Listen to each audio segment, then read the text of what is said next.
What do you know? What do you know? Tell y'all what I know. It is extremely hard doing trying to finish out the year strong doing dry van. I've always been told that this is the time of the year where it's real busy, picks up, rates get good, but man, oh man, it's been brutal. It's been real hard. But we have been getting through it and still making money. Like I say, it's just a little bit harder than what I was hoping for. So, but not gonna ramble on about that too much right now. I want to start out by giving a shout out. Actually, I ran into a follower of the channel, a fellow Landstar driver also, at a Pilot Flying J in Pennsylvania, and I can't remember exactly what town we was in. I know that we were near, I think it was Bethel, Pennsylvania. I can't remember what that what town that is. But Kevin, didn't get a chance to tell you, but man, you had a beautiful Peterbilt. Enjoyed getting to talk to you. You know, passing on a little information between one another. That's always good. I always like, you know, getting little tidbits from other people. But yeah, it was good running into you. Appreciated your time.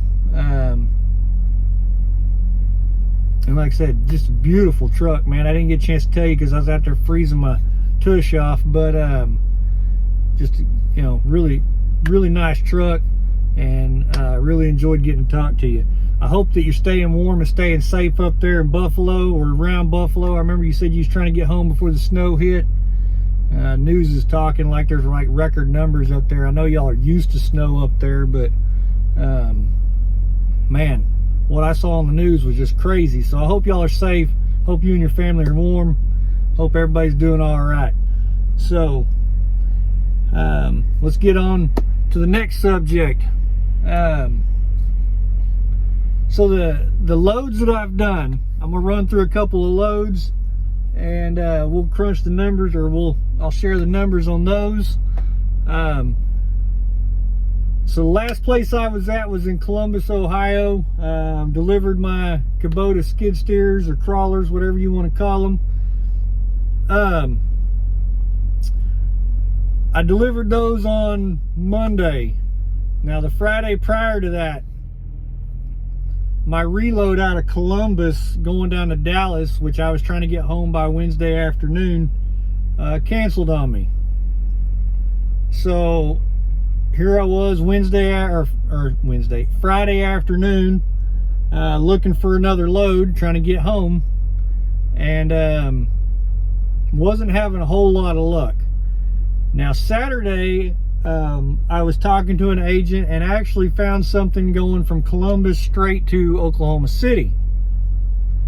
Pay wasn't terrible on it.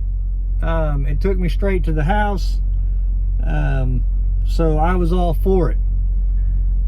Sunday rolls around and the agent calls me and says that there was another stop on the load. The other stop was in Kansas City. Now Kansas City wasn't way out of route or anything. I mean, it was out of route, but it wasn't like worst case scenario or anything. The problem that I had is they only wanted to pay an additional $100 to run an additional stop to Kansas City. So I told them, I said, I ain't doing it. So I scrapped that, went back to the drawing board. Now it's Monday morning. I'm looking for a last minute load. I dropped my Kubotas. I'm looking for anything out of Indy going towards the house, St. Louis going towards the house, Louisville. I mean, I'm looking all around and in route towards the house. Wasn't having a whole lot of luck. was dealing with a lot of BS. You know, you get those agents that think they've got they got this great load. It's always great for them because they're not the ones that's got to haul it. You know, they're like, oh, it's a good load, paying good money. Well, it might be good money for them, but the guy that's got to pull that load, it's not so great. You know, they get their piece off the top and they ain't got to mess with it. So I finally hit the point that my frustration level, I had sat at a truck stop for an entire day. It was getting to the point that if I didn't start heading towards the house, I wasn't going to make it home in time. So I made a decision, and it's not one that I recommend. I am all for protecting profits. You won't hardly ever hear me talk about just bouncing to the house with nothing in the trailer, but that's what I did. I bounced from Columbus to the house with nothing in the trailer. So Columbus to Oklahoma City. Now, while I was en route, I was still looking. Every so often, I'd pull over in a rest area or pull over at a truck stop, jump on load board again. Had some load notifications set up. Nothing was popping. You know, when loads cancel on you and you're sitting there looking at the last minute, you're going to have a really hard time right now. There's just not a lot of good freight that's left once everybody's picked it over. So I bounced 920 miles to Oklahoma City and was home by Wednesday, which was what was that, a few days before Halloween. I stayed home through Halloween and then left back out on Tuesday after Halloween. So 920 miles to the house. I did get 9.4 miles to the gallon. I wasn't pushing hard or anything like that. I think it would have been better, but I had a headwind the whole way.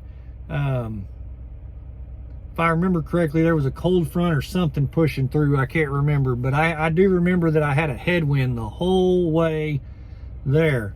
And so my fuel economy wasn't quite as great as I would have liked for it to have been, especially since I was running empty.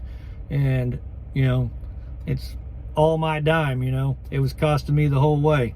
So 920 miles to the house. Now, like I said, stayed home for a few days. My next load was 19 miles from where I park at in Midwest City. This load was had two pickups on it, one stop. The first pickup was like 1,800 pounds. The next one was like 2,900 pounds. In Vandalia, Ohio, which was about halfway to Conklin, New York, which is where I was headed. So about 5,000 pounds in the box when it was all said and done. Total mileage on that was 1,448 miles. I did get 9.8 miles to the gallon running that. Gross revenue on that load was $5,333.88.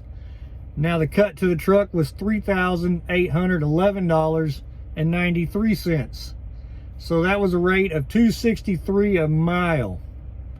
Now, if you want to take the miles that I bounced from Columbus and add that to that, I still averaged $1.61 a mile if you add the 920 miles in there. So the way I look at it, I did $1.20 or $1.61 a mile. From Columbus all the way to the house and then back to Conklin, New York. So, from Conklin, New York, I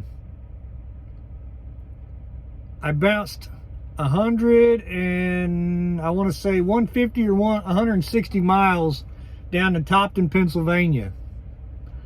I grabbed a two-stop load. The first stop was in Pleasant Grove, California. So I-80 all the way across. And then from there, I dropped down to Fresno, California for the second stop. Now this load was heavy, 42,000 pounds, and it had a really tight appointment time. Plus I had to go across Donner Pass after 3 days worth of snow. So I knew that I needed to push it. So I was running 70 all the way. My fuel economy suffered a little bit. I ended up at 7 miles to the gallon. That load paid, total mileage on that load was 3,104 miles. And that load paid $8,674.55. Now the cut to the truck was $6,671.41. That was $2.14 a mile to the truck for over 3,000 miles. So not a terrible load. I wasn't seeing a lot in that area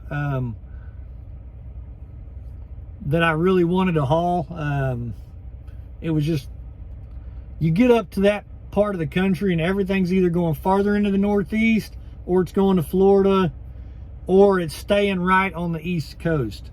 And a lot of it wasn't paying very well.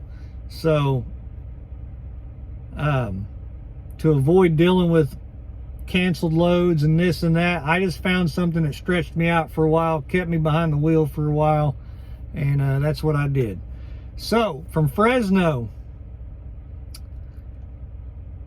I went like 3.5 miles to another location in Fresno and picked up a load going back to Parksburg, Pennsylvania, which was only a few miles away from where I'd already came from.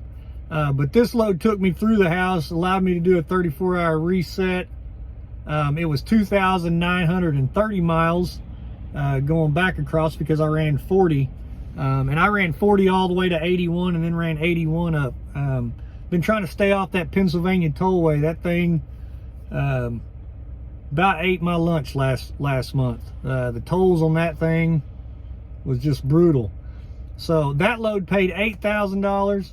It weighed 41,000 pounds. Cut to the truck was $5,999.80. I did push that one pretty hard too, the first half, trying to get home because I was running real thin on hours and I didn't want to run out before I got home. So I ended up at 7.5 miles to the gallon. And that ended up being $2.05 per mile to the truck on that load. So that gets us caught up to this week. That was the last couple of weeks. A whole lot of running, a lot of heavy running. Besides the load that went to Conklin, New York, I ran over 6,000 miles with over 40,000 pounds in the box. And then I don't want to give it away, but my next load after that was another heavy load. So been pulling a lot of heavy freight here lately, and with the rates like they are right now, you just can't really be picky. So if you find something that makes sense, you just got to run it. So that's where I'm at. Delivered in Parksburg, PA, and that finished out that week. So I appreciate y'all for watching. You know, part of trucking is making hard decisions, and that's kind of what I was getting at on that first load. It was really hard for me to decide to bounce from Columbus all the way to the house, but I just really wasn't feeling any of the cheap freight that they were trying to push at me, and didn't want to deal with. I was tired of dealing with the frustrations. So that's part of it sometimes. Now I'm just rambling, sorry. But, you know, part of being a business owner or a lease operator or an owner operator is you got to make hard decisions sometimes. And I don't think that makes a difference in what industry you're in. But in the trucking industry, it seems to be a pretty regular thing here lately. I know I'm not the only one feeling it. I see other YouTubers talking about rates and this and that. It's a really tough time to pull a dry van right now. There's still money out here, but it's there. Some, you know, most of them loads are few and far between right now. I got a buddy that's over at Schneider.